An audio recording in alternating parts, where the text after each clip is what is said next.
expresidente Felipe Calderón. Vamos a escucharlo. Fue el presidente Calderón, Felipe que se llama, ¿no?, de México, quien nos convocó, siendo de la derecha, bien derecha, mexicana y latinoamericana, quien nos convocó a todos. 23 de febrero 2010 en Cancún. Y fue en Caracas el 2 y 3 de diciembre del año 2011, con la presidencia del comandante Hugo Chávez. Todos los que estamos aquí recordamos a Hugo Chávez, ¿verdad? Comandante revolucionario bolivariano que se fundó en la mayor diversidad ideológica que se conozca, aquel 2 y 3 de diciembre del 2011 en Caracas. Luego vinieron las cumbres de Chile, Cuba, Costa Rica, Ecuador, pero teníamos 4 años sin cumbre, presidente. Y la CELAC empezó a menguar. Lamentablemente, una vez más en América Latina y el Caribe, comenzó a menguar el esfuerzo unitario. Ya le tocó vivir a los libertadores y libertadoras de nuestra América hace 200 años, ver la mengua de su proyecto unitario y emancipador. Fue el libertador Simón Bolívar quien nos convocó a todos, lo que era la América Meridional, antes colonia de España, en junio del año 1826 a Panamá, dentro de Ahí está este recuento que hace el presidente Maduro, quien llegó de último minuto a la cumbre y que, bueno, la derecha puso el grito en el cielo. Ya lo habían puesto con la visita del presidente Díaz-Canel como una visita de Estado en el marco de la celebración del Bicentenario de la Independencia de México. Estuvo ahí, por cierto, agradeciendo nuevamente al pueblo y al gobierno mexicano por su solidaridad. Recordemos, el pasado 24 de julio, Andrés Manuel López Obrador dio un mensaje también histórico, un mensaje que por primera vez en estos 3 años logra de manera, desde ser presidente, jefe de Estado, lanzar este discurso en el aniversario desde Palacio Nacional, ¿no? Un discurso en el aniversario del natalicio de Simón Bolívar, y es un discurso en el cual logra sentar todas las bases de lo que va a ser su mandato, su relación, por así decirlo, con América Latina. Un discurso que incluso plantea y retoma, ¿no? Porque hemos visto una política muy cercana hacia Estados Unidos, pero también habla de ese realismo que tal vez no habíamos escuchado o que mucha gente no quería poner atención, que no es fácil ser el vecino de Estados Unidos y aún así lanza mensajes. De hecho, aquí lo tengo, ese discurso de Andrés Manuel en ese momento.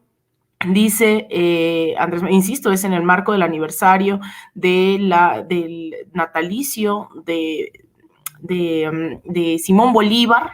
Lanza este mensaje, dice: estoy consciente de que se trata de un asunto complejo que requiere de una nueva visión política y económica. La propuesta es ni más ni menos que construir algo semejante a la Unión Europea, pero apegado a nuestra historia, a nuestra realidad y a nuestras identidades. En ese espíritu no debe descartarse la sustitución de la OEA por un organismo verdaderamente autónomo, no lacayo de nadie, sino mediador y a petición y aceptación de las partes en conflicto, en asuntos de derechos humanos y de democracia. Es una gran tarea para buenos diplomáticos y políticos como los que afortunadamente existen en todos los países de nuestro continente. Lo aquí planteado puede parecer una utopía. Sin embargo, debe considerarse que sin el horizonte de los ideales no se llega a ningún lado y que en consecuencia vale la pena intentarlo. Mantengamos vivo el sueño de Bolívar. Esta es una de las varias declaraciones que da el 24 de julio Andrés Manuel antes de la cumbre de CELAC. Ya se acercaba esta cumbre y logra posicionar estos temas sobre la OEA. Incluso también en este mismo discurso dice: ya inaceptable la política de los últimos 2 siglos, caracterizada por invasiones, para poner o quitar gobernantes al antojo de la superpotencia. Digamos adiós a las imposiciones, las injerencias, las sanciones, las exclusiones y los bloqueos. Apliquemos, en cambio, los principios de no intervención, autodeterminación de los pueblos y solución pacífica de las controversias. Iniciemos en nuestro continente una relación bajo la premisa de George Washington, según la cual las naciones no deben aprovecharse del infortunio de otros pueblos.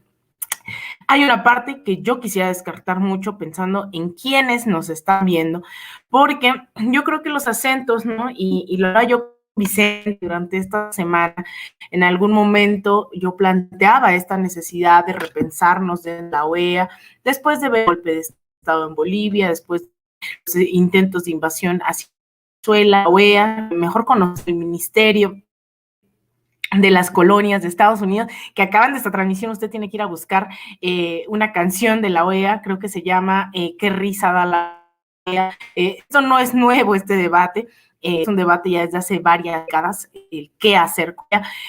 Y Andrés Manuel lo tiene claro, sabe, y recordemos a la oposición del PRI, del PAN, del PRD, yendo a la OEA, porque es parte de este discurso, es parte de este plan de las derechas para desestabilizar gobiernos, para los llamados golpes blandos. No hay que minimizar que esta alianza de Va por México fue y se reunió ahí con Luis Almagro, un Luis Almagro que tiene definitivamente las manos llenas de sangre y que hoy la OEA definitivamente no puede ser referente de una organización que se dice promover la democracia.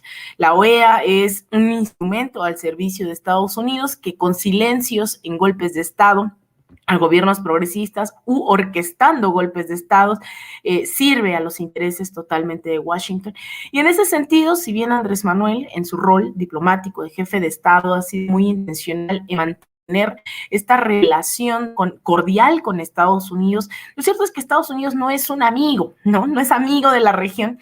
Y ahí, en este discurso también del 24 de julio, que yo les recomiendo ampliamente que vayan y lo busquen, me parece... Es uno de los discursos que va a quedar como legado de la administración de Andrés Manuel López Obrador. No hay que minimizar este discurso, es bárbaro. Dice, obviamente no es poca cosa tener de vecino a una nación como Estados Unidos. Nuestra cercanía nos obliga a buscar acuerdos y sería un grave error ponernos con Sansón a las patadas, pero al mismo tiempo tenemos poderosas razones para hacer valer nuestra soberanía y demostrar con argumentos, sin balandronadas, que no somos un protectorado, una colonia o su patio trasero. Además, con el paso de tiempo, poco a poco se ha ido aceptando una circunstancia favorable a nuestro país. El crecimiento desmesurado de China ha fortalecido en Estados Unidos la opinión de que debemos ser vistos como aliados y no como vecinos distantes. Esto es algo de todo lo que llega a decir Andrés Manuel en este discurso del 24 de julio. Vamos a tener un poco de este análisis, valga la promoción, para anunciar que hoy a las 8:30 de la noche en Canal 14 voy a transmitir un programa sobre la cumbre de la CELAC, pero también sobre estos discursos, sobre lo que ha significado la administración de López Obrador para la región, pero también sobre lo que significa la existencia de otros organismos. Hace unas horas yo ponía en Twitter que hace unos años ni siquiera a la gente le importaba las cumbres, fueran o no en México, porque esta no es la primera, evidentemente, que se desarrolla en México de esta índole. Sin embargo, ahora el nivel de politización, producto, claro está, del nivel en que la gente se ha inmiscuido en la vida pública de este país, que es un efecto claro, ¿no?, de la actual administración, del actual gobierno de López Obrador. Ahora la gente estuvo al pendiente de CELAC, pero hace unos meses reportábamos aquí en Sin Censura esta cumbre de un organismo llamado el ALBA, la Alianza Bolivariana de los Pueblos de América, Tratado de Comercio entre los Pueblos, ALBA-TCP, que nace justamente con esta ideología, con este compromiso de desarticular a las influencias y el poderío que tiene Estados Unidos sobre la región. Hay otra forma de hacer política, otra forma de concebir las relaciones con los pueblos, sobre todo latinoamericanos, y ayer la CELAC fue solo una muestra de ellas, la cual hay que decirlo, hay que estar muy felices de que haya sido esto en México, de que hoy la población mexicana esté al tanto de todo lo que está ocurriendo, de estos debates, de estos hasta pleitos de los que hablaremos. Sin duda es un momento increíble de la vida pública de este país, y sobre todo también hay que entenderlo como parte de esta coyuntura de este actual gobierno.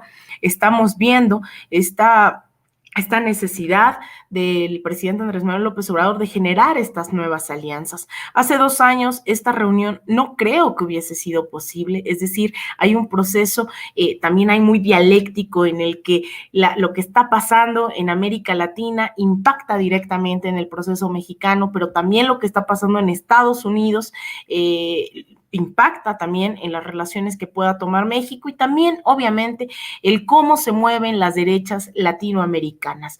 Entonces, una gran respuesta ante cómo se mueve la derecha es cómo se mueven las izquierdas. Entonces, yo les recomiendo ampliamente que vayan y escuchen este discurso, anótenle por ahí, del 24 de julio de Andrés Manuel en el marco del aniversario. Ahí están los 238 años del natalicio de Simón Bolívar. Ahí está la fecha, maravilloso, Adri, millones de gracias. Ahí está, Ciudad de México, 24 de julio del 2021.